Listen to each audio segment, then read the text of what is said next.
Ikaze kuri mwe mwese mukomeje kugenda mubana natwe mu makuru ya buri munsi tuba twagiye tubategurira kuri channel ya M24 TV.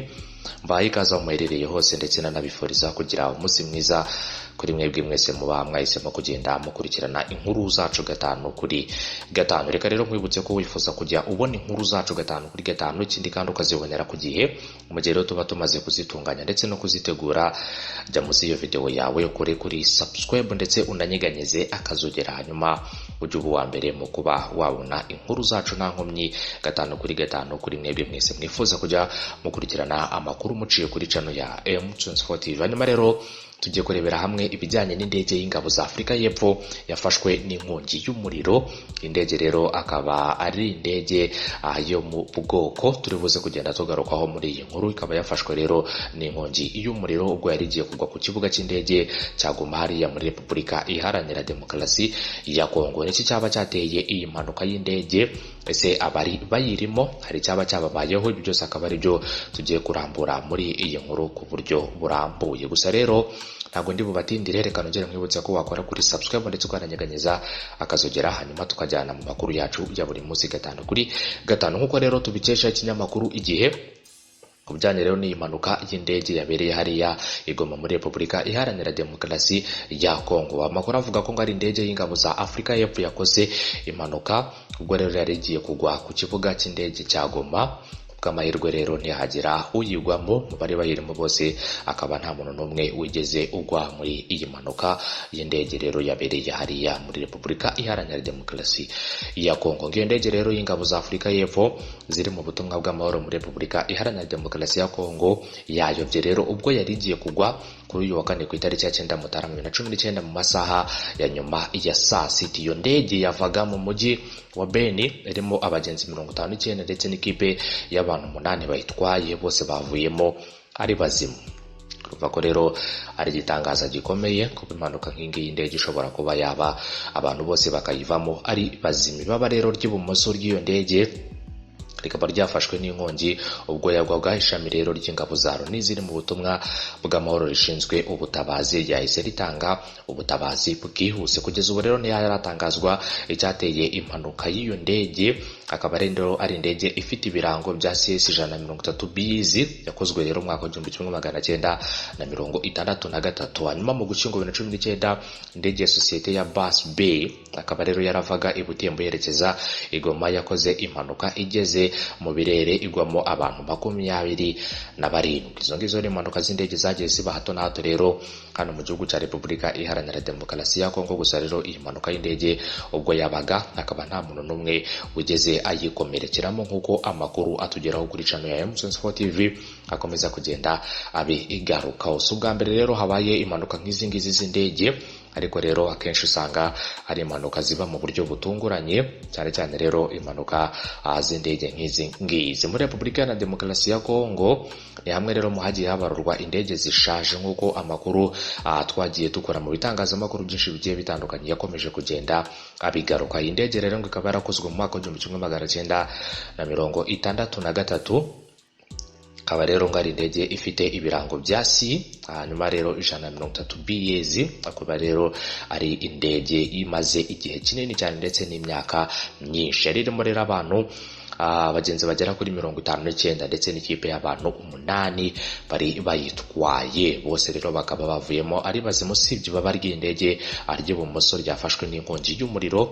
Hanyuma rero ingabo ndetse n'ishami ry'ingabo za Loni ziri mu butumwa bw'amahoro rishinzwe ubutabazi ryahise ritanga ubutabazi bwihuse. Rero nta muntu n'umwe ugeze agirira ikibazo muri iyi ndege. Indege rero y'umukuru w'igihugu tugeze kukugezaho inkuru nayo ko yigeze kuraswa, hanyuma iyo ndege ikaza kugwa, ariko rero ikaba yaritwaye ibikoresho byinshi bitandukanye bya gisirikare.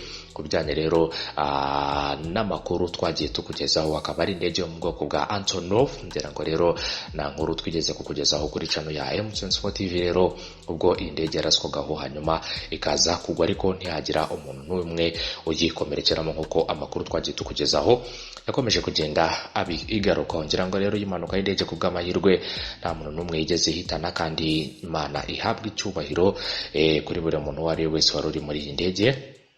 ni kenshi rero usanga sina kenshi usanga rero habaye impanuka y'indege, ugasanga rero abari bayirimo bose basohotse ari bazima. Kenshi rero uzasanga habaho impanuka z'indege ugasanga abari bayirimo abenshi bitabye Imana. Niba mwibuka rero indege iyo muri kompanyi ya rero Ethiopian Airlines yakoze impanuka ubwerekezaga rero mu gihugu cya Kenya, indege abantu bari bayirimo bakaza kwitaba Imana.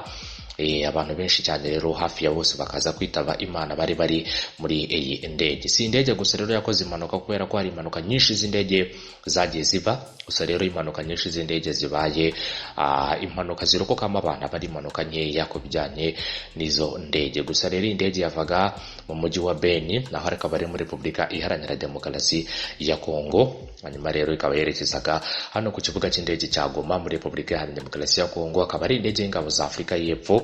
Hanyuma rero ikaba yahise ifatwa n'inkongi y'umuriro ubwo yayobagaga, cyangwa se ubwo yayobaga amerekezo, ikaza guhita rero itura hasi. Ariko rero ku bw'amahira bari bayirimo bose bakaza kuvamo ari bazima. Ngira ngo rero andi makuru menshi nakomeza rero kugenda akorwa iperereza ku cyaba cyateye iyi mpanuka y'indege. Muzamenya byinshi bitandukanye mu cyaba rero cyateye iyi mpanuka y'indege nk'uko twakomeje kugenda tubigaruka. Gusa magingo rero ubwo twateguraga iyi nkuru ntago rero higeze hamenyekana icyaba cyateye iyi mpanuka y'indege. Gusa ikindi kandi kiriho kizima nuko nta muntu n'umwe wigeze agirira ikibazo muri iyi mpanuka. Nta muntu n'umwe rero wigeze agirira ikibazo muri iyi mpanuka.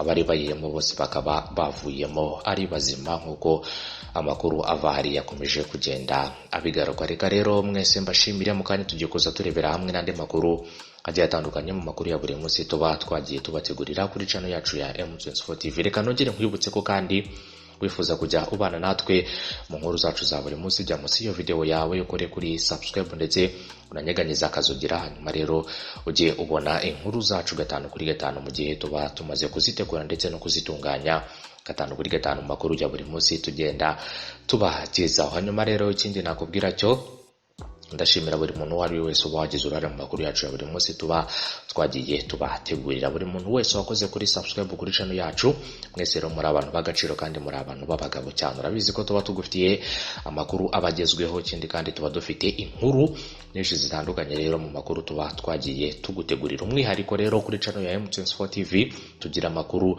abenshi rero mutasanga ahandi. Ni inkuru ziba zivuga ku bintu utaruzi cyangwa se ibyo utigeze umenya ku bantu runaka cyangwa se ahantu runaka n'ibintu runaka. Ayo ngayo rero akaba ari amakuru abageraho rimwe mu cyumweru, ariko rero akaba ari inkuru tuba twaguteguriye zikoranye ubusesenguzi, zikoranye ubucukumbuzi ndetse n'ubuhanga bwinshi cyane rero ku bijyanye n'ibyo dukomeje kugenda tugaruka. Hari inkuru twakugejejeho rero ivuga ku bijyanye n'imodoka y'umukuru w'igihugu. Iyo ni inkuru ushobora kuba wasanga kuri channel ya M24 TV. Inkuru twakugejejeho kandi ivuga ku bijyanye n'ubuzima ndetse n'ibyo utigeze umenya byasanzwe mu nzu yabayemo rero na perezida wigeze kuba w'igihugu cy'u Rwanda mbere yuko yitaba Imana muri 1994, akaba ari Juvenal Habyarimana, ndetse n'izindi nkuru nk'izo ngizo zigenda zigaruka ku bintu byinshi bitandukanye mu byo mutari muzi ndetse mutigeze munamenya. Izo ni inkuru rero ushobora kuba wasanga kuri channel ya M24 TV honyine.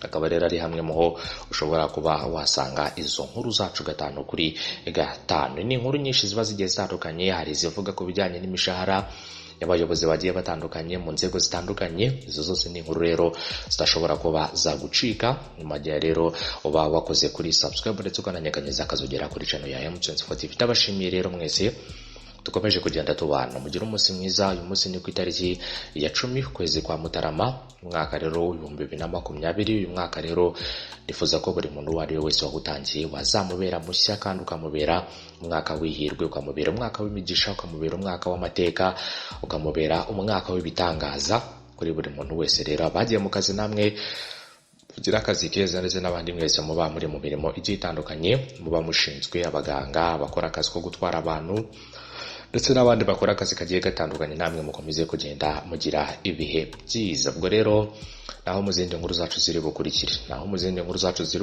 mukomeze kugenda mubana natwe 5 kuri 5 kugira ngo mubambere mu kuba mwabona inkuru zacu nangomye mu buryo bwizewe kuri channel ya M24 TV. Ndabashimiye rero, mukomeze kugira ibihe byiza, munakomeze kugira umunsi mwiza kuri mwese muba mukomeje kugenda mubana natwe. hanyuma ubwo rero gahunda y'amakuru ni mu minota mike iri imbere, aho turi buze kuza turebera hamwe n'izindi nkuru zigiye zitandukanye muzo tuba twagiye tubategura. Turi kureba ibijyanye n'impanuka y'indege ariko ikaba nta muntu n'umwe yahitanye. Hanyuma mugira umunsi mwiza, munagire ibihe byiza kuri mwese mukomeje kugenda mubana natwe, ndabashimiye. Bye bye.